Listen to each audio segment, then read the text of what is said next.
सनम को जोहार सानतार समाज ना आर मिटांग वीडियो रे जतो को सगुन दाराम टॉपिक रे नेलोक कान सतम लेका तेगे तेहेन दो आलोचनाया जे नितो अबो सावतारिन मजी को चेक लेका मेना को अबो को बुगी डहर तक को इदीत बना से बई डहर तक को इदीत बना बया को आपे तो बड़ाय कर गया सिंगल अभियान पस्टा से खन मजी बदल अतु बांचाव हंडी सहा समाज लहा कथा मेनो कान गया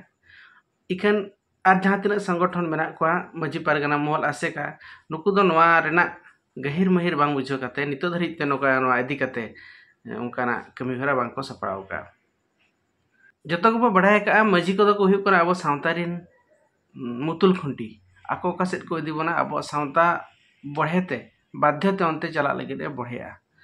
तो उनका लेकाते अब नितो जदी ओडिसा ना राजनीति इदी काते बो गलचा ओडिसा रे राजनीति जहां नय हुइना विधानसभा लोकसभा बना निर्वाचन हुइना नोडे कथा इदी मेन नोडे मिटा मजी को मिटी नावा भूमिका नेलोक कान ताहेन मेन दो तिने गान अबुरिन गावता को मेन मा मजी पारगना महल आसेका नुकु को दो मिटी पर्टिकुलर राजनीति दल को सपोर्ट किया आर नोडे नेलोक कना नुकु को मेन किया जदी आपे नुई बांग काते मेन में धरा जाओ मिटी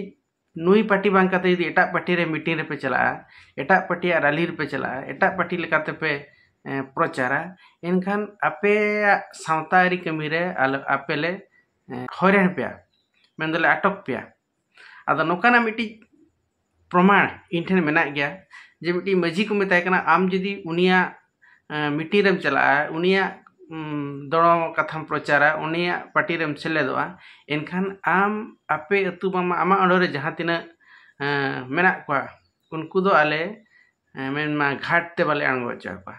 मेनमा सावता रेना बिचार कमी रे सावता रेना कमी रे आपे बांगले गड़ो आपे नोंकाना हो अबो सावता रेन मजी पारगना को पीड़ पारगना को चाहे को आक्वा अंडोर रे ओना एरिया मेना मेनमा सावता एरी लेकाते पारगना कना को दिसम पारगना कना को चेक लेका को पीड़ पारगना कना को नुकु को नोकाना मिटांग कथा नोकाना मिटांग नवा ट्रेंड आबा समाज रे निये धाव नेलना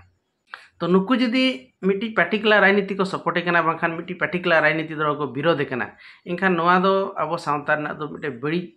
प्रभाव नेलोक कना तो नवा तिना आगाम दिन रे तिना ए कमिया जे नेडे गनवा दो बंदोआ आगाम दिन रे बनेला अतो नोनवा ट्रेंड खन बड़ायो कना जे नितो अबोरिन सावतारिन अयुरिया को जहां को मजी पारगना सिस्टम को तोल कना जहां को मजी पारगना सिस्टम ते अबा जहां कमी होरा को तोराब कना नोआ को जदी नोका नेलोआ मेन में मिटी राजनीति दो ठेन को किरिन चो कना बाखा राजनीति दो ठेन को अखरिញकना एनखान नोआ दो मिटी अबवा सावतारिना अबवा समाज रेना भागी लक्षण दो बांग कना दूसरे लेकाते मजी को हंडी पुरो को नुया से बाको नुया हंडी पुरो को चलता से बाको चलता नोआ इदी काते हो अब आलोचना रना समय सेटर कना मेखान हंडी पुरो न्यू दो व्यक्तिगत कथा कना अकोय ओकारे नुयाय आजा अर्जाया आजा नुया आजा हरमो आजा परिवार आजा फैमिली आकोआ परिवेश ओना चितान रे प्रभाव हिजु कना मेनखान मिटी मजी जदी सावता रेना उना हमालान कमी गो काते अब अतुर ना उना मिटा हमाल कमी गो काते मिटी आचार विचार रे हंडी पुरो बांग न्यू काते ओना आचार विचार ते बाय चला कना हंडी पुरो बाय न्यू का खान ओंडे रोडना साहस बांग हिजु कना नोकाना हो नेलोक कना